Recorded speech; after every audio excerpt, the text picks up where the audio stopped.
9h30, au bout d'une langue de falaise donnant sur les guillemots de Troie.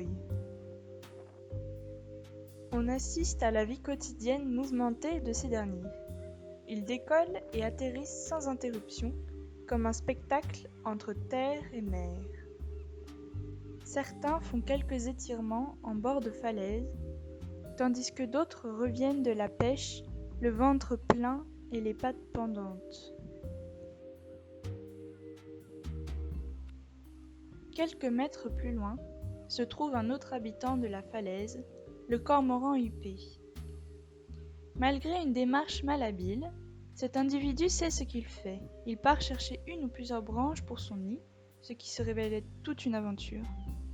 En effet, se déplacer avec des pattes palmées sur des falaises abruptes n'est pas une tâche aisée. Heureusement pour lui, ses ailes l'aident à garder son équilibre. En 2018, on dénombrait 190 couples nicheurs de cormorans sur les falaises du Cap Fréhel. Le cormoran huppé se différencie du grand cormoran par sa taille. Il est plus petit. De plus, son bec est plus fin ainsi que son cou moins large. Sa huppe, que l'on peut voir ici, n'est visible qu'en période nuptiale.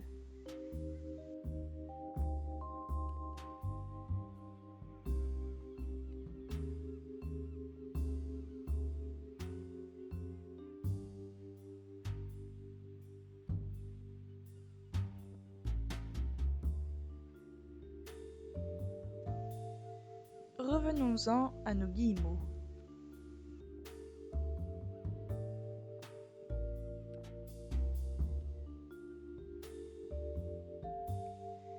Quelques tensions se font sentir dans la colonie.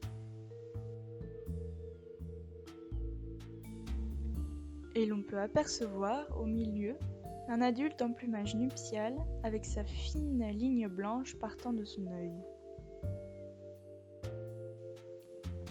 Voici la dernière espèce que nous avons pu observer durant cette matinée. Il s'agit du goéland argenté, très présent en France, que ce soit sur les côtes ou dans les terres. En voici un très curieux envers nous, et qui est resté bien un quart d'heure en notre présence.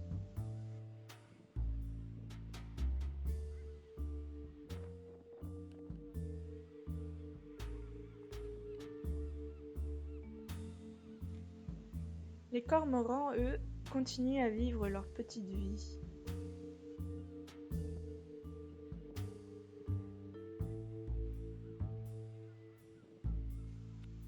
Et continuent à construire avec minutie leur nid. Tout doit être prêt pour l'arrivée des œufs.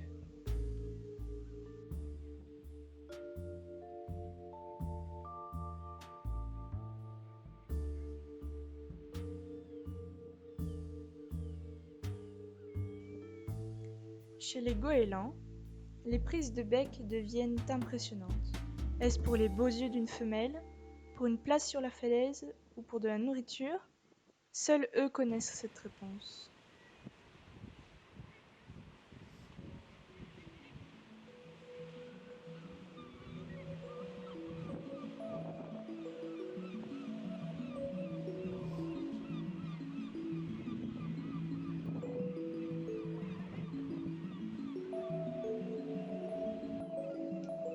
Nous terminons cette matinée par l'observation de ce couple de cormorans huppés ayant l'air de se câliner, ou en tout cas de prendre soin l'un de l'autre, peut-être telle une parade nuptiale.